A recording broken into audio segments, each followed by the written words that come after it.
Perfect. Welcome everybody to today's event on top tips on medical device design and development by Arrotek and Mirai Medical. So as Turlock mentioned, Arrotek is a company that specializes in the design, regulatory and manufacturing of mainly minimally invasive medical devices.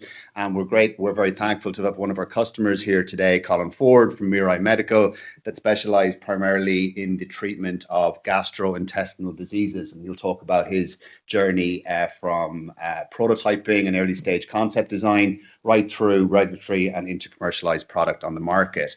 To introduce myself, my name is Colin Burke. I head up sales globally for Arrotek, joined by John Egan, our engineering manager, and Colin, who is the COO for Mirai Medical. In terms of what we'll be covering off today, we've just focused on introductions. We've talked a little bit about who Arrotek is, the journey from concept to commercialization, primarily from a design and development engineering kind of perspective. John's going to talk about the top tips then for medical device design and development. And then Colin is going to talk about his journey from concept stage right to commercialized product on the market, which is a real world success story. He's spending a lot of his time between Owenmore and India, where he's doing clinical trials. So it's a very fascinating journey that him and Mirai have been on. And then we'll finish off the session with the 15-minute Q&A. So please don't be shy, ask lots of questions if that's okay. So who is Arrotek? So Arrotek were founded 21 years ago in Sligo by Gerald Carroll and Mark Pugh. They came up with an idea to become a service provider, providing design and regulatory services to medtech startups in Ireland and across Europe. 6 years ago in 2019, Arrotek was acquired by the Theragenics Group, who are a US multinational. And Mark and Ger had done such a good job of developing Arrotek into a very successful business that they were promoted to CEO and managing director of the Theragenics Group. Our European headquarters are in Sligo. We have a 50,000 square foot facility there, which we expanded to an additional 20,000 feet in 2022. And in that facility, we've got teams of project managers, design engineers, and quality experts who work on developing either new or next generation medical devices. It's how we like to position it as a center of excellence for plastics and polymers. So we mainly make things like catheters, introducers, and different types of access devices. But we also work on complete applications like hand delivery systems and structural heart devices as well that have gone into the market and achieved CE marking, FDA approval as well. So they're being used in real life scenarios right now by healthcare professionals in hospitals and so on. We have expanded quite globally over the past number of years. So we've mentioned the Sligo facility, but we've expanded into Boston. And part of the Theragenics Group and Mark and Ger's kind of vision was for us to go kind of transatlantic. So what we did is that we merged with one of our sister companies within the Theragenics Group called Medtech. They make needles based in Boston, but we've applied the design services model that we have in Sligo and done the exact same in Boston and Massachusetts. So right in Medtech, which is was primarily a manufacturer of needles, stylets, cannulas, and guide wires. It's been doing that for about 30 or 40 years. We've created a design services function there with teams of project managers, design engineers, working on more metals-based design and development programs. Massachusetts is the biggest biotechnology hub in the world. We are working with a number of spin-outs from the main academic institutions there, primarily MIT and Harvard. But what we're also finding and where we're also getting a lot of business is starting to become extensions of the R&D teams of tier 1 and tier 2 pharmaceutical companies. So the pharmaceutical companies make the drugs, but they don't have a way to deliver it into the body. We design and manufacture the drug delivery system for those organizations, primarily in the Boston facility. And then in Costa Rica, we have 2 plants for high volume, low cost manufacturing, both in the Coyol Free Trade Zone, which is just outside San Jose. We've got 1 facility that specializes in high volume guide wire production, and a second facility that specializes in high volume needle production. And we're also moving a number of SKUs from our Boston plant down to Costa Rica as well. So that kind of shows you the kind of the global reach that Arrotek currently has. We currently have across those 3 facilities 1,000 employees. We turn over $120 million a year, and it all came from a small little startup in the northwest of Ireland, being in Sligo. So it's a really big success story and something we're very proud of. And what I'd like to share with you now is a video from one of our customers called New Rescue out of Copenhagen in Denmark. We have designed and manufactured a balloon catheter for this organization for the treatment of patients that are going through cardiac arrest.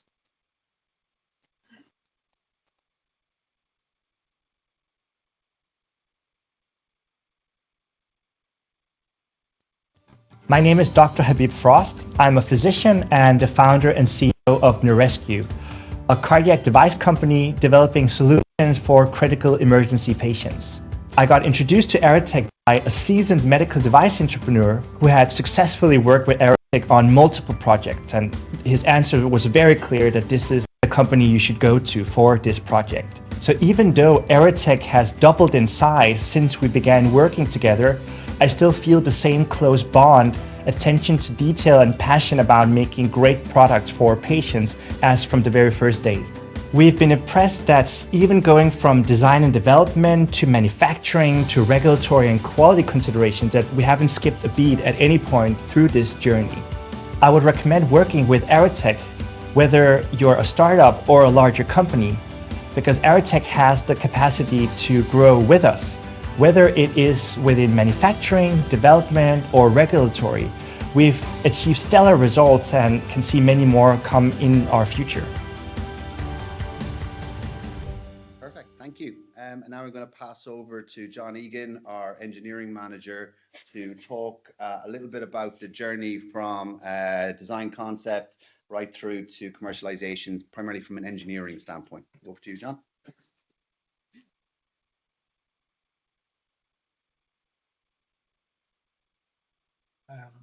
Hi everybody, I'm John Egan. I'm the engineering manager with Arrotek Medical.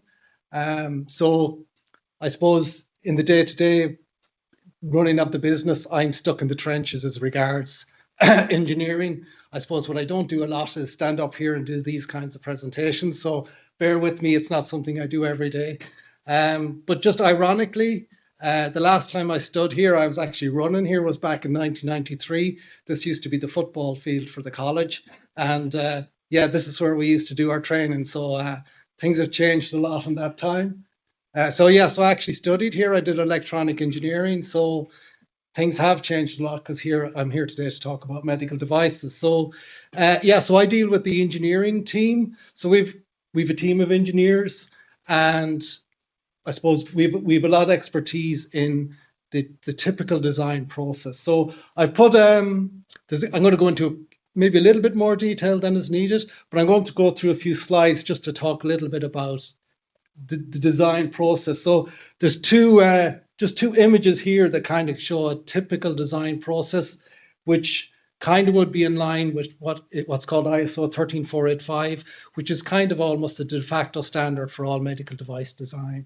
So if we look at, a typical life cycle of the design, you start off with planning. So, what are you designing? So it's the scope, the requirements, the intended use of the device, the user needs, and the design inputs. Then it's when and who's doing it. So you're scheduling the design, and you're looking at the HR, who's the people who's going to do the design.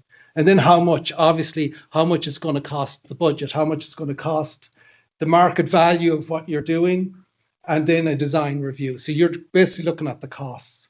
Then when it comes to execution, the design inputs and risk management, design verification. So are the product requirements met?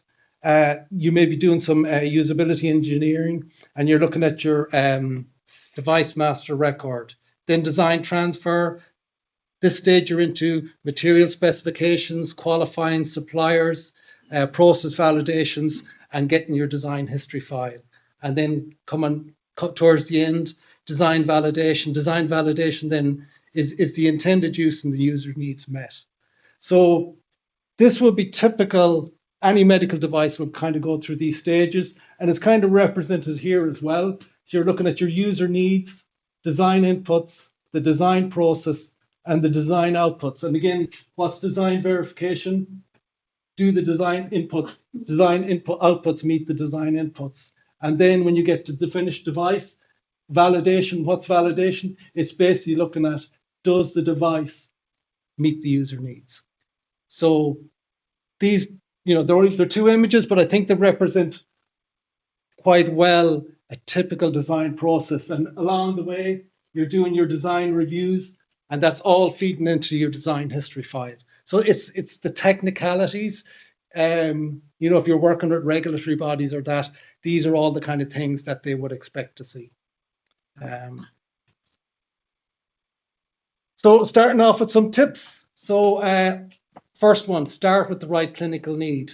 So I would say the first thing is investigate. Is there an unmet clinical need? So if any of you have an idea for a device, you probably already know this, that there isn't a device on the market that does maybe what you're thinking about.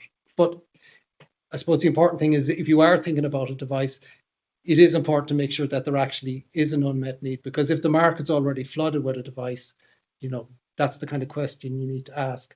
Again, look for evidence, early studies, including clinical. So if you have an idea for a device, is there already studies there done by someone else?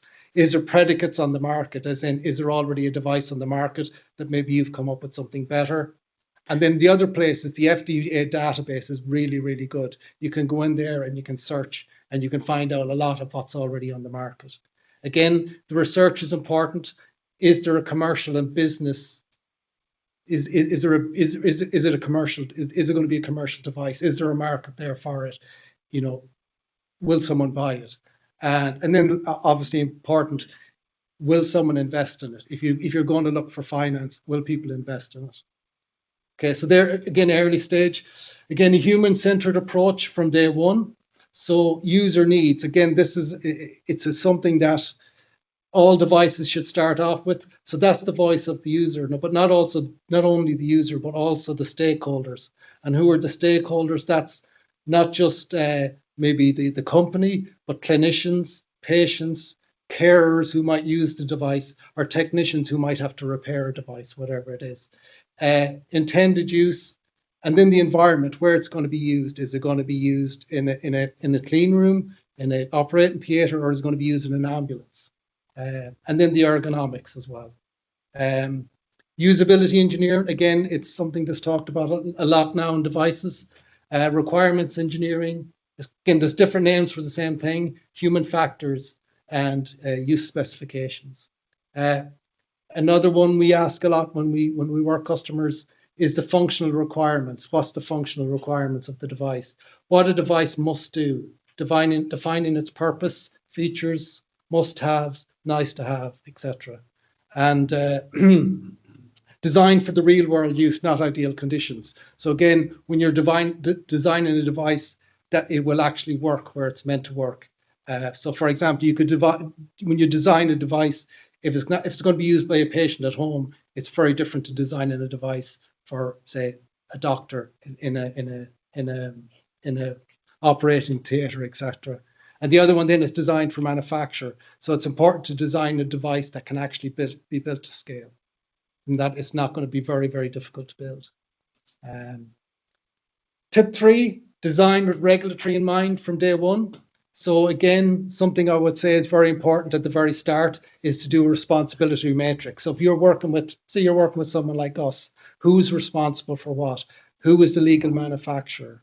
Who's responsible for the design history file? So that's a good thing to start off with if you're working with a vendor. The other thing is look at the standards review. A lot of devices have a standard already associated with them. So if you can look at that standard, it gives you a good starting point. The classification of the device is important as well. Is it class 1, class 2, class 2A, class 3? Again, if it's class 3, it's a very, very different process to a class 2 or class 2A. And again, we can talk about this a little bit after if you have any questions on that. The design history file, very important as well. And who owns it? Is it are you as the inventor, for example, owner of the design history file, or do you want a company like us to be the managers of the design history file, which is something that when you're audited or regulatory people, that's what they really want to see, your design history file from the very, very start. If it's even a lab notebook study, right up to a validated product, the design history file needs to record all of that. Another important document is a requirements traceability matrix, and that's how requirements are to be verified and validated. Okay. A little bit more on the regulatory stuff. So there's been changes over the last few years where we went from the Medical Device Directive and AIMDD to what's now called MDR. And anyone who's kind of been working in the industry, you know, this is made things much more difficult to get a product into the European market, CE marked. And the same with the IVDDs. That directive has now become IVDR. So we would have regulatory people who would be experts in this, but as I said, going through the FDA approval is now much more easy than getting stuff into the European market. But it's just something to be aware of. Again, this is probably one of the areas we would be very strong in is early stage rapid prototyping with like additive manufacturing, 3D printing. It's now much easier to create prototypes than it would have been in the past. So a lot of the times when we're doing design for someone, you know, within a few weeks, they might want to have something in their hand that's representative of the device. So between rapid prototyping, printing, stuff like that, we can do that. And that's sometimes good for a person before you go too far. It's nice to get something in your hand, and then you get a feel for it. And is, you know, maybe it's bigger than you thought it would be. Maybe it's a little bit more difficult to use than you thought it would be.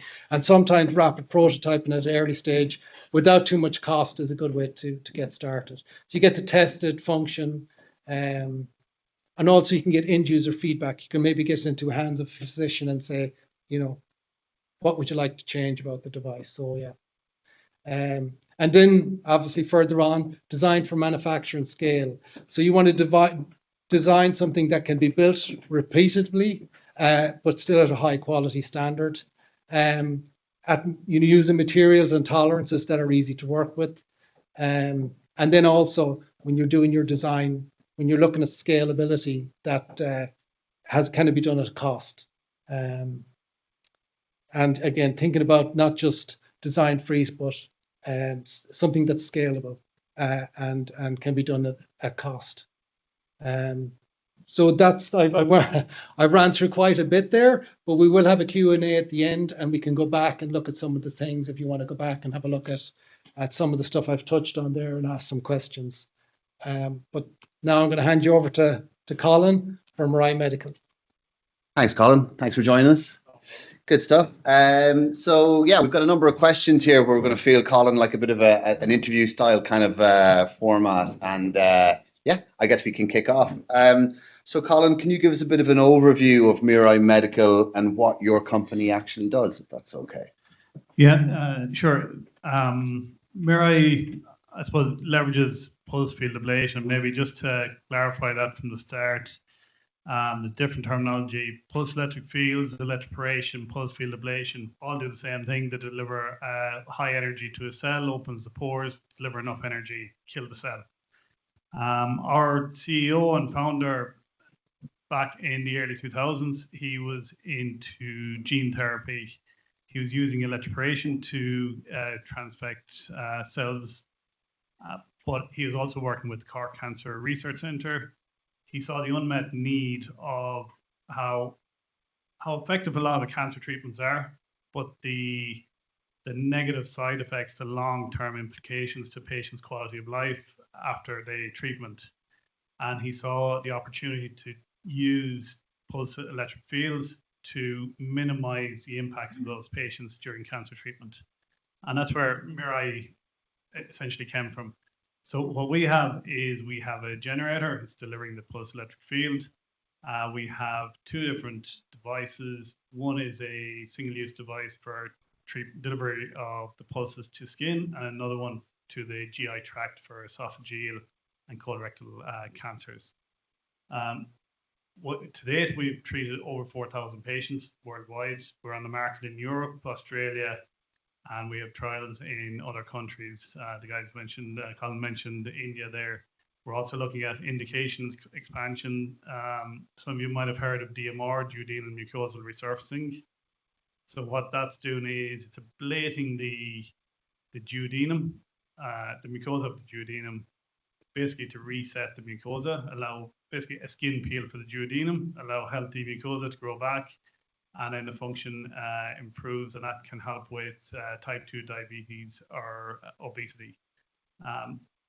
That was an opportunity that we, I guess, hadn't initially designed for, but our technology is designed to ablate cells, and market of 500 million diabetic patients worldwide was an opportunity to largely pass up. In terms of, I guess, where we are in market development, we treat a lot of skin cancer patients in Europe and Australia. With the GI cancers, it's been maybe a long road, and maybe for any of you starting off on the journey, I'm an engineer by trade. In 2016, 2017, I did a lot of the needs validation for this. We were absolute on the need. A few of the blockers that we learned along the way, working with Arrotek, helped us mitigate any of the technical risks. But where we've seen the biggest barriers is adoption. Our technology, because we're changing clinical practice, we're changing the referral guidelines, we're having to set up those guidelines from scratch. We're having to change those referral paths, and we're seeing some great results in King's in London, where 2 years ago they did 4 treatments. Last year alone, they treated 70 patients with GI cancers, and the results are excellent. So late stage colorectal cancer patients who had, say, internal bleeding and were coming back every 2 weeks for a transfusion. They had an obstructive tumor in their bowel. Given no other option, chemo didn't work. They were too frail for surgery. We treated them. Bleeding stopped immediately in over 90% of them. They had a reduction in tumor size, and basically their quality of life increased. Kings have now started to publish the data. We're seeing a life expectancy of 3x versus the standard of care. We're seeing huge quality of life improvements and huge healthcare costs benefit to the hospitals. So that's early data published by Kings themselves, but they've also published an onboarding protocol for other hospitals to bring this technology and implement it in their own units. But that's the work you have to do when you're breaking the mold, as opposed to coming out with a Me Too product. So I guess the key message being that if you are going to break the mold, be aware that there's maybe other challenges apart from just a better technical device or better cost improvements. Thanks for that. A brief history of. No, it's very good. We're very interesting. And you're currently doing clinical trials in India. How come you've chosen that particular location as opposed to somewhere else? What was the logic behind that and the reasoning? Yeah, so a few years ago, I guess an opportunistic meeting led to an introduction to AIG Hospital. So it's the Asian Institute of Gastroenterology. It's an expert center that gets referrals from all over India, Africa, Asia, and they treat thousands of patients endoscopically weekly. So to get that access, so if you try to run a clinical trial in Ireland, you're getting and even around Europe or most of the world, recruitment rates are about 1 a month.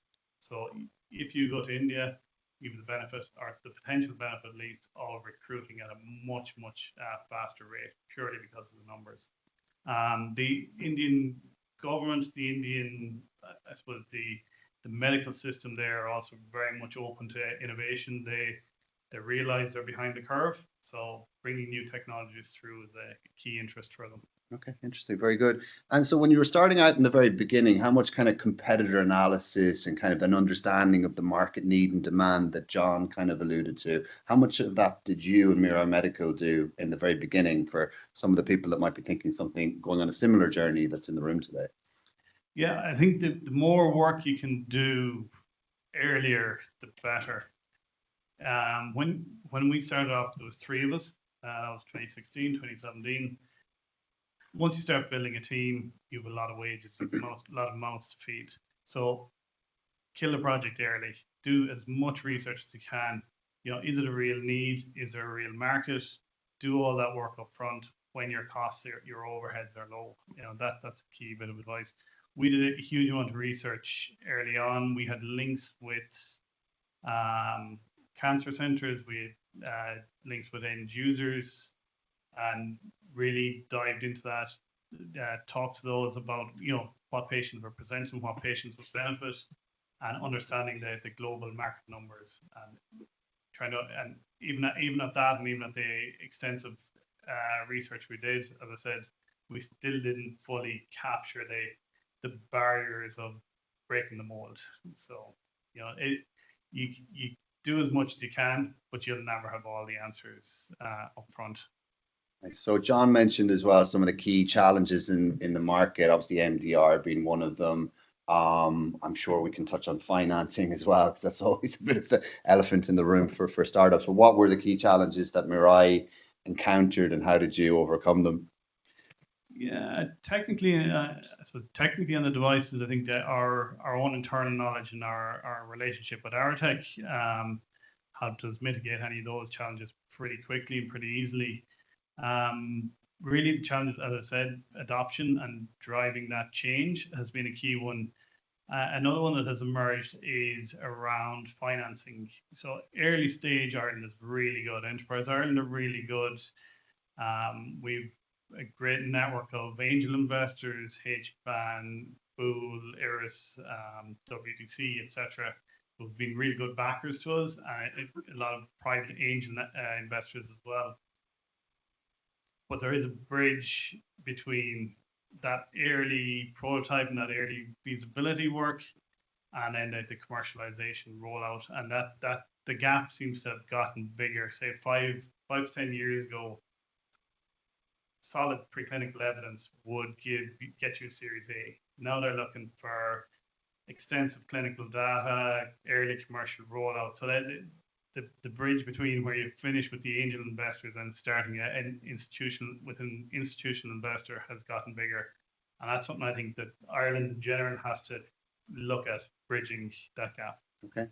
Yeah, very good. And in terms of kind of the relationship with Arrotek, can you maybe kind of inform the people in the room today, like when did that relationship start, and what were the kind of services that we provided you with throughout that journey that you've been on?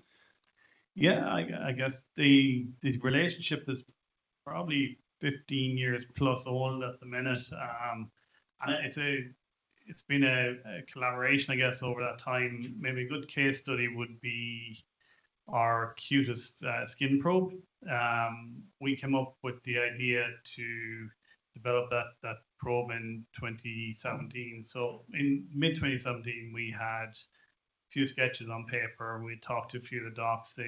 This is what they wanted, and again, there was 3 of us in the company at the time. We knew we didn't have and we're working on the GI space as well. So we knew we didn't have the capacity to run the project ourselves. So we engaged Arrotek in mid 2017, right from concept stage. Okay, and the benefits there at the early stage was being able to wrap a prototype very quickly, get a concept, get it into the hands of the users, so we had the connections with, get the feedback, and that iterative process over and back to make sure that the end user would be happy with the finished product. Once that was complete, we engaged Arrotek, leveraged their clean rooms, their equipment, their production knowledge, and through the feasibility, getting a pilot line established. and even getting the cost of goods. Like, so for both products, we have really good cost of goods. We have gross margin of 80% plus on those products, and that was through collaboration with Arrotek over the years. And I suppose ultimately what it led to is us being able to start in the middle of 2017 and have design verification complete by the end of 2018. So a year and a half of that whole device design cycle. And then we're on the market by the end of 2019 after about a year of engagement with the notified body. So that interactive collaboration and leveraging Arrotek's skill sets and their capabilities allowed us to get that done in a year and a half. Thanks for that. So obviously a pretty positive relationship to date over the past decade or so, and a very kind of positive time for you and Mirai. I guess in terms of the future international expansion, what does that look like from a CE mark, FDA approval kind of standpoint? What's the next steps over the next few years for you and the business?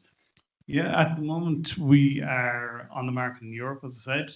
We're also on the market in Australia and New Zealand, and growing those slower than we'd like, but they're growing. We've also a pipeline of new products, as I mentioned, treating DMR for type 2 diabetes, and we've a new product in the pipeline for that.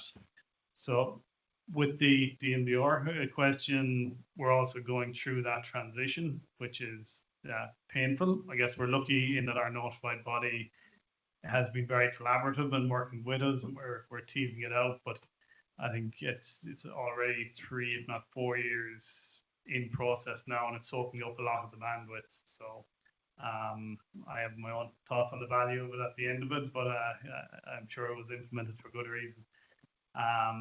But yeah, what the future holds, we'll continue to. We're taking what the work we did at King's. We're expanding that out to other UK centres and across Europe, Australia, etc., and using that model that we've now shown that works. The next step is the US market as well, and we plan to be on the US market or have FDA clearance within the next 2 years. Again, I guess that's funding dependent as well. So we are on the lookout for a Series A financing round. Again, yeah, we've been really well supported by the privates, but it's now time to move on to the next step. Okay, very good. And I guess final question for me before we open up the floor to Q&A. There's lots of startups I think there's a number of startups in the room today, and there's a lot of people in this room that are probably thinking of starting a startup. What advice would you give to them based on your experience and in keeping with the theme of today's presentation, top tips for medical device startups? What advice would you give to them as they embark on that journey? Yeah, I guess most people that go into it have a hunger that they need to satisfy. It's so know why you're going into it. I think where I guess the reason why Arrotek are here today is to let you know that there are supports there. That you don't need to have all the pieces there. It's usually 1 or 2 people starting up. They're not you don't have huge access to funding, but for someone starting up, know what the need is, what value you bringing to the table, when your product gets to market, what change will it make out there. And if you know that up front, and that there's a significant enough market to, I suppose, entice investors to back you on the journey, then you're on the right footing. And then it's a case of looking out for who can support me along the way. Arrotek are one of those that will help you with the technical, the manufacturing, etc. But be networking is key. From leverage all the freebies you can get, even with the angel networks, even with European funding. So the leaner you can run early, the better, I suppose, is a key message. Perfect. That's great. Thank you, Colin. Appreciate your time and your the information that you've shared, and obviously those top tips as well. So thank you. Maybe a round of applause for Colin. I just want to say, just to close out on the event, I suppose since I started it, I might as well finish it. But just thanks again, everybody, for coming. Okay, take care, folks, and enjoy your